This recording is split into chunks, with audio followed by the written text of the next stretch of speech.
Mas. Baik, bismillahirrahmanirrahim. Assalamualaikum warahmatullahi wabarakatuh. Selamat pagi teman-temanku. Semoga kalian semua berada dalam kondisi yang sehat walafiat. Amin. Di sini kami dari kelompok 6, kelompok pamungkas dari mata kuliah Inovasi Pembelajaran dan Teknologi PKN, dan kami di sini akan mempresentasikan hasil diskusi, hasil kajian dan hasil pembuatan video kami tentang salah satu model pembelajaran, yaitu adalah model pembelajaran berbasis game. Kita semua sadar bahwa bermain adalah kebutuhan setiap orang, tidak memandang usia, baik itu anak kecil ataupun orang dewasa pun pasti sangat butuh untuk bermain. Sesuai dengan penelitian yang dilakukan oleh Hans Daeng, bahwa bermain itu adalah kegiatan untuk menghilangkan stres. Nah, ini juga sejalan dengan ilmu-ilmu pengetahuan alam gitu, bahwa ada salah satu hormon kebahagiaan di manusia, yaitu hormon endorfin, menyebutkan bahwa hormon ini bisa ditingkatkan jika si manusia itu bahagia gitu. Nah, jika manusia itu bahagia, maka manusia itu bisa berpikir secara baik, dan manusia itu juga bisa mempunyai nalar yang baik juga gitu. Dan yang tentu manusia itu juga bakal terhindar dari stres, karena kan kalau orang stres itu bahaya teman-teman. Biasanya orang stres itu kan mempunyai pemikiran yang pendek, malah orang yang stres, kalau stres banget itu kan hampir tidak punya akal sehat lah gitu, hampir bunuh diri atau semacamnya gitu. Nah, jadi kembali lagi bahwa model pembelajaran game ini tentunya sangat diperlukan untuk para guru membimbing anak didiknya, karena terkadang kita juga sebagai siswa tidak melulu butuh asupan teori-teori seperti itu, tapi kita juga kadang butuh suatu hiburan gitu dalam bentuk game. Nah, bagaimana sih cara membungkus game ini agar terlihat edukatif tanpa mengurangi esensi dari pembelajarannya itu? Nah, mungkin di sini sudah ada teman-teman saya yang akan mengupas tuntas tentang konsep, teori, dan peran-peran siswa maupun guru dalam mensukseskan model pembelajaran game ini. Mangga kepada saudara Diksi, waktu dan tempat saya persilahkan. Ya, terima kasih banyak moderator, dan terima kasih untuk teman-teman semua yang sudah hadir. Mungkin di sini saya akan menjelaskan sedikit perihal bagaimana sih kita menggunakan metodologi game ini untuk pembelajaran dalam situasi pandemi, yang masuk dalam hal ini adalah menggunakan game dalam pembelajaran di rumah seperti itu. Nah, kan sering kali tuh kita mungkin kena marah sama orang tua kita, main terus, kok sukanya main terus sih? Nah, ini saya lagi belajar, kan saya bermain dan sekaligus belajar seperti itu, padahal seperti itu.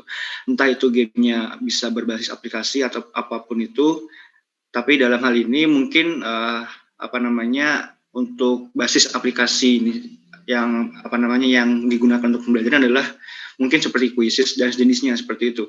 Nah, gimana sih cara kita menggunakan game ini untuk pembelajaran dari rumah?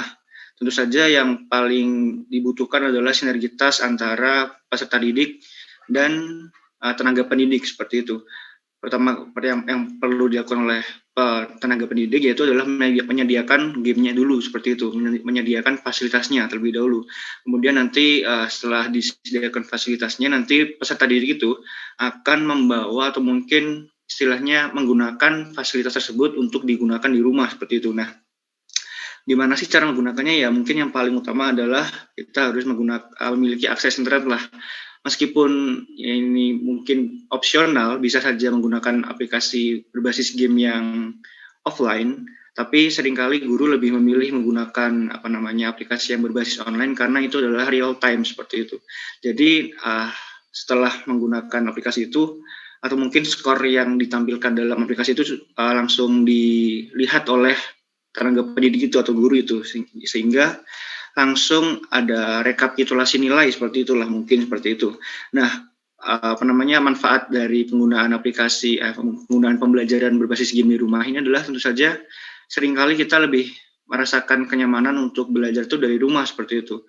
Mungkin ada beberapa faktor yang mungkin enggak bikin kita nyaman di sekolah seperti itu, seperti keramaian ataupun itulah. Nah, aplikasi pembelajaran berbasis aplikasi game ini mungkin jadi opsi yang sangat mumpuni lah untuk orang-orang yang mungkin fobia lah dengan yang namanya keramaian atau mungkin antisosial seperti itulah. Nah, dengan menggunakan aplikasi ini tentu saja ada feedback instannya juga, ada pengembangan critical thinking skills, ada juga bagaimana si peserta didik ini mampu untuk dilatih untuk menjadi problem solver seperti itu. Nah, mungkin yang paling utama yang nanti istilahnya ketika aplikasi game ini dibawa ke rumah adalah yang paling utama adalah peran orang tua juga seperti itu. Nah, nanti mungkin untuk selengkapnya akan dilanjutkan oleh teman-teman saya seperti itu. Mungkin sekian dari saya. Terima kasih. Silakan dilanjutkan oleh teman-teman saya seperti itu. Baik, selanjutnya ini ada tentang cara memilih game yang tepat untuk kelas kita nantinya. Karena seringkali itu ketika kita memilih game di platform online, ketika mengetikkan kata kunci hanya permainan saja itu banyak ragamnya dan banyak sekali pilihannya. Nah, ini ada beberapa cara untuk menentukan mana sih game yang tepat untuk digunakan. Nah, yang pertama itu adalah kemudahan pengguna. Nah, sebelum kita memilih gamenya, kita harus mencari tahu dulu kemudahan untuk mengakses game tersebut atau kemudahan untuk menggunakan game tersebut gitu, supaya kita sebagai pendidik dan nanti peserta didik pun tidak kesusahan ketika menggunakan game tersebut. Yang kedua itu kita harus mengetahui keterikatannya. Nah, sebelum memulai mencari game yang tepat untuk kelas, sebaiknya kita itu survei dulu gitu untuk mengetahui jenis game apa sih yang disukai oleh peserta didik nanti. Karena semakin game itu disukai oleh peserta didik, akan semakin mudah untuk menggunakannya gitu dalam pembelajaran itu sendiri. Yang ketiga itu ada kostumisasi, yaitu game yang dipilih itu sebaiknya memberikan kesempatan pada peserta didik untuk bisa kreatif atau mengekspresikan dirinya dengan cara yang unik gitu, seperti misalnya mereka bisa membuat avatar sendiri, terus bisa mengganti tema, atau bisa membuat stiker khusus gitu, sehingga nanti peserta didiknya itu tidak bosan ketika menggunakan game tersebut untuk pembelajaran. Yang keempat itu ada tujuan. Nah, game yang dipilih ini harus memiliki tujuan yang bermakna dan nyata bagi peserta didik untuk diselesaikan, atau dengan kata lain, game ini bukan cuma untuk menghibur mereka gitu, tapi mereka juga harus bisa mengkombinasikan antara kesenangan dengan rencana pembelajaran yang telah kita rancang sebelumnya gitu. Nah, mungkin teman-teman itu penjelasan dari saya. Untuk selanjutnya akan dijelaskan oleh rekan saya yang lainnya.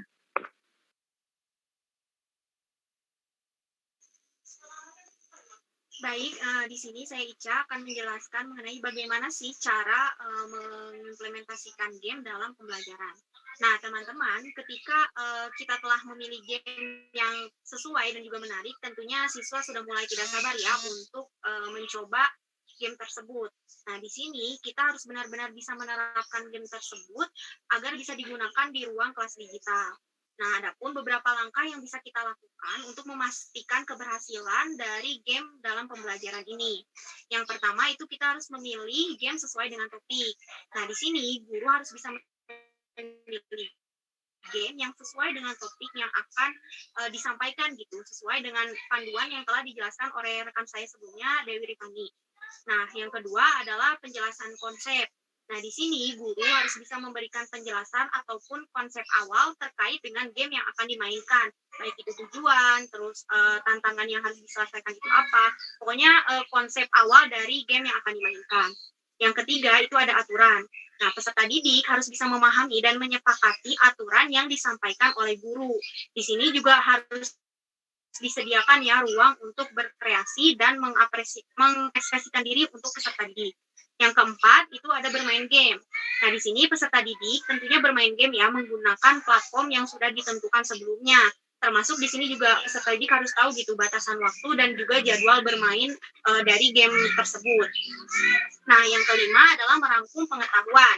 Di sini peserta didik harus bisa merangkum pengetahuan, juga pengalaman, terus hal-hal yang didapatkan dari game yang telah dimainkan itu apa aja sih gitu.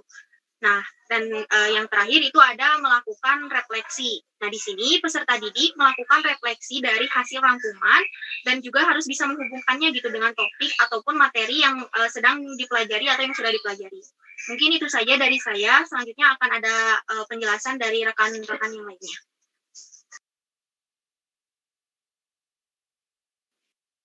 Selanjutnya saya akan menjelaskan mengenai peran atau aktivitas guru dalam model pembelajaran berbasis game ini. Nah, aktivitas yang dapat dilakukan oleh guru yaitu yang pertama, guru yang pertama harus mencari game edukasi yang sesuai dengan topik yang akan disampaikan. Lalu yang kedua ada game edukasi dapat dicari melalui browsing di internet dengan mengetikkan kata kunci game edukasi online.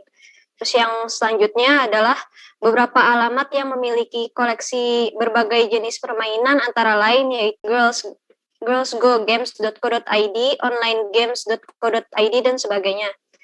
Lalu pencapaian untuk basis Android di Play Store bisa mencari dengan kata kunci Eduka Studio, salah satu pengembang aplikasi kasus di bidang pendidikan. Lalu yang selanjutnya adalah setelah itu diuji dahulu game tersebut, dijalankan, kemudian dicatat apa saja yang dapat diambil sebagai bahan materi yang bisa dijadikan sebagai bahan evaluasi nantinya. Jika dirasa game yang dicoba sudah sesuai, lalu catat alamat link dari game tersebut untuk dapat digunakan ke siswa.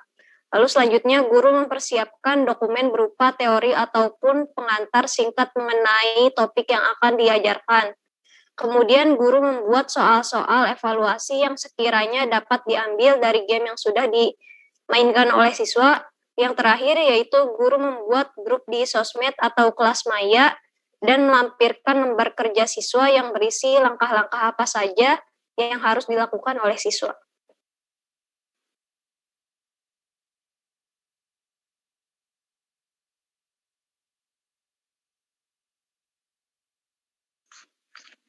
Baik, untuk selanjutnya yang terakhir adalah peran atau aktivitas orang tua dalam pembelajaran daring.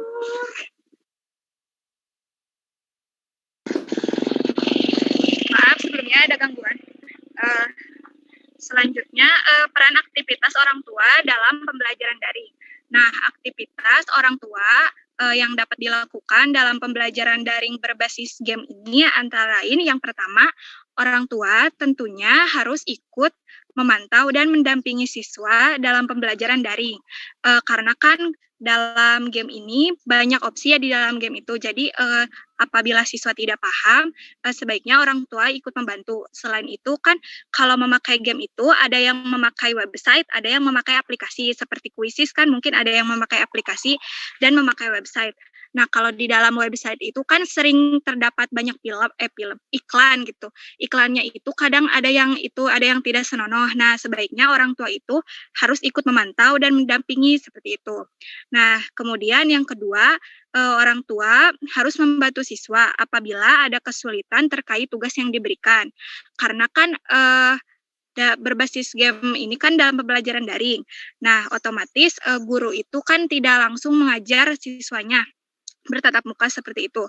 Nah, jadi orang tua itu jika siswanya anaknya itu mendapatkan tugas, orang tua itu harus ikut membantu siswa dalam mengerjakannya apabila siswanya itu ada kesulitan. Nah, kemudian yang ketiga itu orang tua dapat memberikan masukan terhadap kegiatan belajar mengajar yang dilakukan. Nah, ini itu berupa masukan dari orang tua ke guru. Jadi misalnya kalau guru itu memberikan gamenya itu semacam yang tidak tidak menarik gitu, tidak layak ataupun tidak dapat dipahami oleh siswanya. Nah, orang tua ini dapat memberikan komplain kepada gurunya. Nah, komplainnya itu berupa berupa penggantian game gitu kepada gurunya supaya mengganti game itu, nah supaya gamenya itu lebih dapat dipahami, supaya lebih menarik dan lebih layak untuk siswa, supaya siswanya itu dapat memahami pembelajaran yang sedang berlangsung seperti itu. Sekian dari saya, kembali ke moderator. Baik, terima kasih kepada rekan-rekan atas pemaparan materi yang sangat luar biasa. Mari kita sekarang buka sesi pertanyaan untuk diskusi kita siang hari ini. Mangga kepada rekan-rekan yang ingin bertanya langsung saja mengaktifkan mikrofonnya. Izin bertanya. Oke, siap. Tadi itu saya dengar yang pertama adalah Saudara Suci Yang pertama, mangga Saudara Suci pertanyaannya. Baik, terima kasih atas kesempatannya moderator. Izin bertanya, belajar berbasis game ini kan sangat menarik gitu, apalagi untuk siswa yang menyukai model pembelajaran seperti ini. Nah, misalnya dalam ujian, guru lebih menekankan untuk menggunakan game dalam ujiannya gitu, seperti kuisis atau yang lainnya. Nah, yang menjadi permasalahan bagaimana jika siswa yang mengalami kesulitan dalam memahami pembelajaran, mereka tidak menyukai gitu sistem ujian seperti ini. Nah, bagaimana solusinya? Terima kasih. Baik Suci, terima kasih atas pertanyaan yang luar biasanya. Dan sekarang kita di sini sudah ada penanya kedua dari Mela. Mela izin bertanya, apakah model pembelajaran berbasis game ini jauh lebih efektif dibandingkan dengan model pembelajaran yang telah dipresentasikan oleh kelompok-kelompok sebelumnya? Dan apa keunggulan dari model pembelajaran ini yang tidak dimiliki oleh model pembelajaran yang lain? Nah, itu pertanyaan kedua. Dan sekarang pertanyaan ketiga kepada Debbie. Mangga Debbie, dipersilahkan. Ya, terima kasih moderator. Di sini saya izin bertanya ya. Dalam hal ini apa saja sih hasil yang positif dan signifikan gitu dalam pembelajaran peserta didik yang diperoleh dari proses pembelajaran dengan metode berbantuan media game ini? Mungkin itu sih pertanyaan dari saya. Terima kasih. Baik, terima kasih kepada 3 penanya atas pertanyaan yang luar biasa ini. Mangga kepada kelompok 6 untuk berdiskusi terlebih dahulu dalam merumuskan jawaban-jawabannya, dan untuk menunggu, mari kita saksikan video persembahan dari kelompok kami tentang model pembelajaran berbasis game ini. Mangga kepada Satira, bisa di-share screen.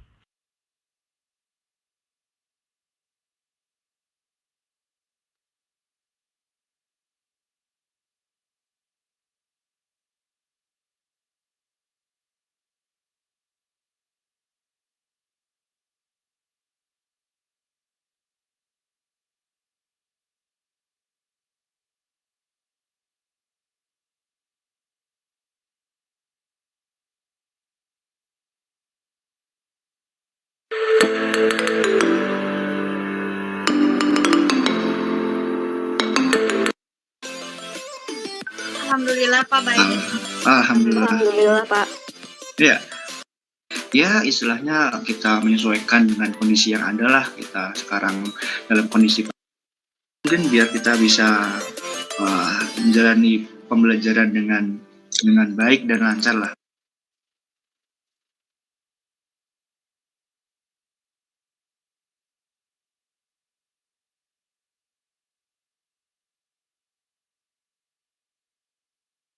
Lebih lah daripada yang lain seperti itu. Nah, kita langsung aja ya anak-anak, kita lanjutkan ke pembahasan pada pertemuan kali ini. Nah, pada pertemuan kali ini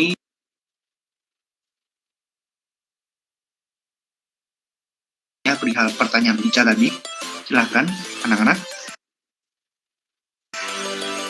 Mungkin Baik, terima kasih Satira atas penayangan videonya. Dan mungkin sekarang kita masuk ke dalam sesi diskusi. Mangga kepada kelompok untuk menjawab pertanyaan-pertanyaan dari para penanya. Mungkin dari Suci dulu nih ya. Dari Suci itu adalah model pembelajaran berbasis game ini kan sangat menarik begitu bagi siswa yang menyukai sistem pembelajaran berbasis game ini. Nah, misalnya ketika ujian, guru lebih menekankan mereka untuk menggunakan game seperti kuisis atau yang lainnya, yang menjadi permasalahan bagaimana jika siswa yang sulit memahami pembelajaran atau tidak menyukai sistem ujian seperti ini dipaksakan. Nah, mungkin mangga kepada kelompok yang ingin menjawab, dipersilahkan. ya, izin ya moderator. Ya, mungkin seringkali ini pertanyaan empirisme lah yang sering mungkin kita semua pernah alami lah. Saya juga pernah mengalami ketika ada ujian seperti itu, seringkali sistematika atau mekanisme ujian itu tidak saya sukai seperti itu. Nah, sebenarnya ada beberapa kali sih ketika mungkin saya ini waktu kuliah ya, ini masalah waktu SMA dulu.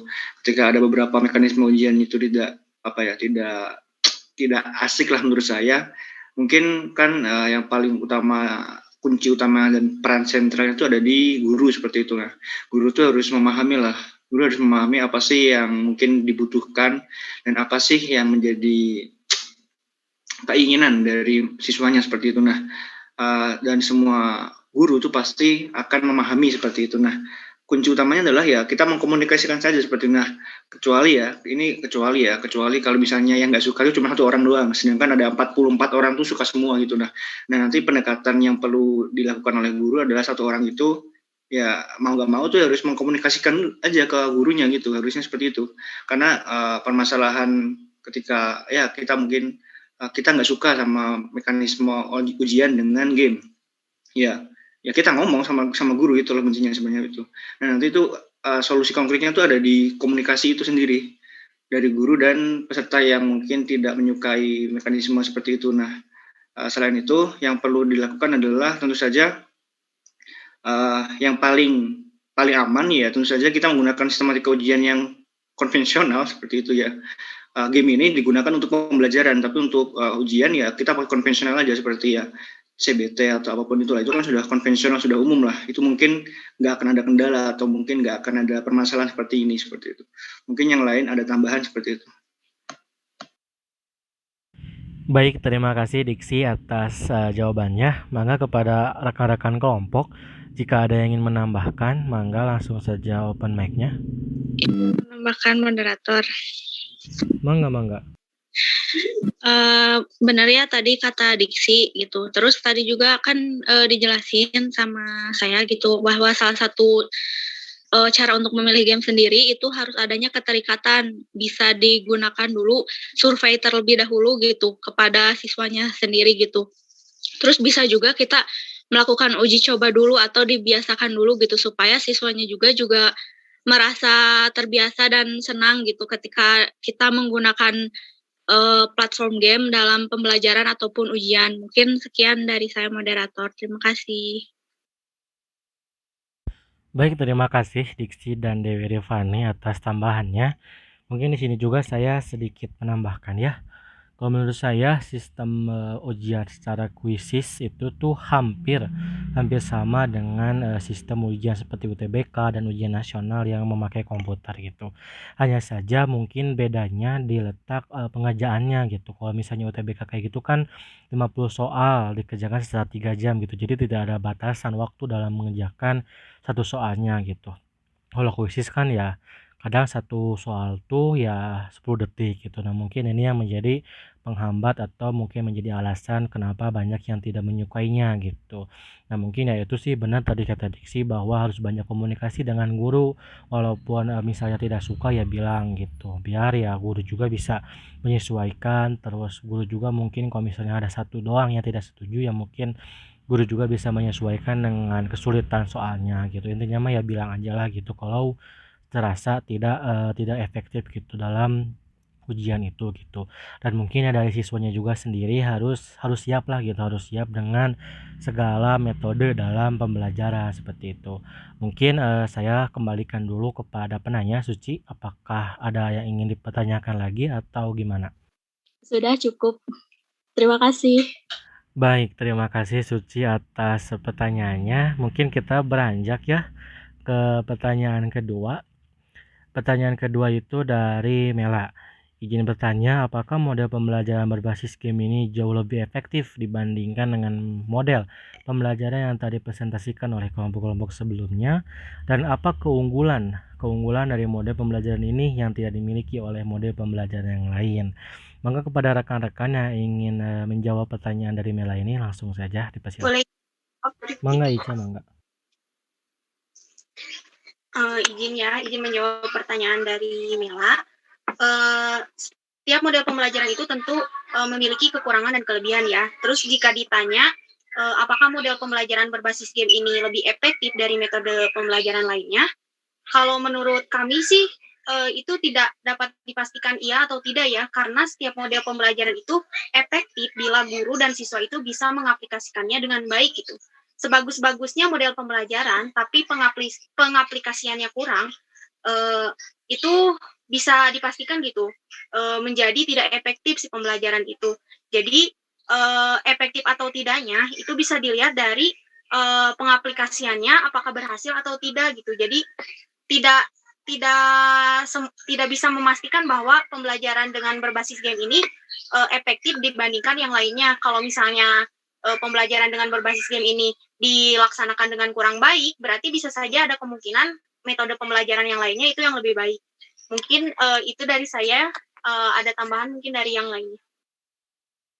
Mangga dari yang lainnya. Izin menambahkan. Mangga Devira. Mungkin keunikan dari yang lain itu dalam sistem penilaiannya ya, kalau misalnya ini berbasis game itu, kalau misalnya kita ujian itu kan di akhir itu suka langsung muncul gitu nilainya. Jadi guru itu tidak perlu repot-repot untuk mengecek jawaban lagi gitu. Jadi sudah ada nilainya seperti itu langsung. Terima kasih. Baik, terima kasih kepada Ica dan Devira atas jawaban yang luar biasanya. Mungkin saya kembalikan dulu kepada penanya, kepada Mela. Apakah masih ada yang ingin didiskusikan lagi atau bagaimana? Baik, sudah cukup. Terima kasih banyak, sama-sama banyak. Baik, langsung saja kita beranjak ke pertanyaan terakhir, pertanyaan dari Debbie. Bentar. Pertanyaan Debbie itu, apa saja hasil yang positif dan signifikan dalam pembelajaran peserta didik yang diperoleh dari proses pembelajaran dengan metode bantuan media game? Terima kasih. Maka kepada kelompok yang ingin menjawab, langsung saja open mic-nya. Izin menjawab. Mangga Setira. Hasil yang positifnya kurang lebih kayak menjadikan siswa jadi lebih aktif gitu dalam pembelajaran, jadi nggak diem-diem aja. Terus yang kedua, membuat siswa berinteraksi atau berperan langsung dalam pembelajaran sehingga siswa dapat lebih mudah memahami materi.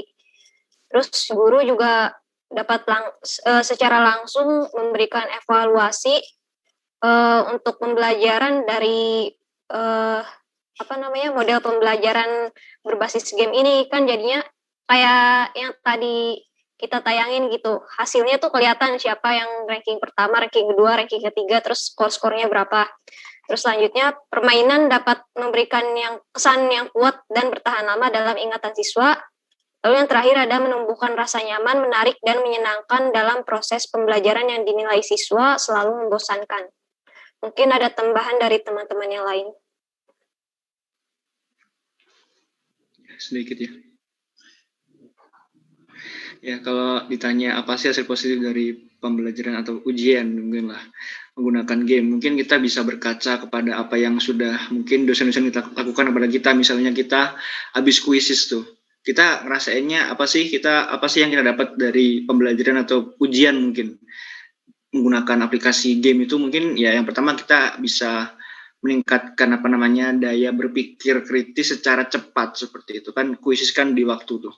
Nah, kita tuh bisa membaca cepat, kemudian kita bisa berpikir cepat. Nah, kan di kuisis kan nggak cuma perihal benar atau salah, tapi juga kecepatan waktu. Nah, itu tuh kita dilatih untuk berlomba dengan waktu, kita dilatih untuk menjadi pribadi yang cekatan, tapi juga berpikirnya secara rasional dan logis, seperti itu. Itu aja sih dari saya. Baik, terima kasih kepada Satira dan Diksi atas jawaban dari pertanyaan Debbie tentang kelebihan dari mode pembelajaran berbasis game ini gitu. Mungkin saya sedikit tambahin gitu ya, bahwa kan dari juga sudah saya jelaskan di awal gitu, bahwa manusia gitu, baik dari anak kecil maupun dewasa, pasti memerlukan sebuah refreshing lah gitu, sebuah permainan. Dan aplikasi dalam permainan itu, dalam metode pembelajaran bisa menggunakan sebuah game gitu. Karena dengan game, semangat belajar dan motivasi belajar dari para siswa itu diyakini bisa tumbuh, karena ya siswa tidak menjadi bosan dan siswa juga bisa meleklah terhadap apa yang nanti kita sebagai guru sampaikan kepada siswa-siswanya gitu. Mungkin saya serahkan dulu kepada Debbie, apakah masih ada yang ingin didiskusikan lagi atau sudah cukup? Iya, sudah cukup. Terima kasih moderator. Baik, terima kasih Debbie atas pertanyaannya juga, dan terima kasih juga atas pertanyaan yang telah diajukan oleh Suci dan Mela. Tak terasa teman-teman, dengan berakhirnya pertanyaan dari Debbie, maka kita semua sudah berada di penghujung sesi diskusi dan presentasi dari kelompok 6. Saya Rifki Ramadan selaku moderator mengucapkan terima kasih banyak kepada teman-teman yang sudah mengikuti presentasi ini sampai akhir, dan saya juga ucapkan terima kasih kepada rekan-rekan kelompok 6 yang telah memaparkan pemaparan yang sangat luar biasa. Semoga ada ilmu yang bisa kita dapat di pagi hari ini. Saya pamit undur diri. Akhirul kalam. Wabillahi taufiq wal hidayah. Wassalamualaikum warahmatullahi wabarakatuh. Waalaikumsalam warahmatullahi wabarakatuh.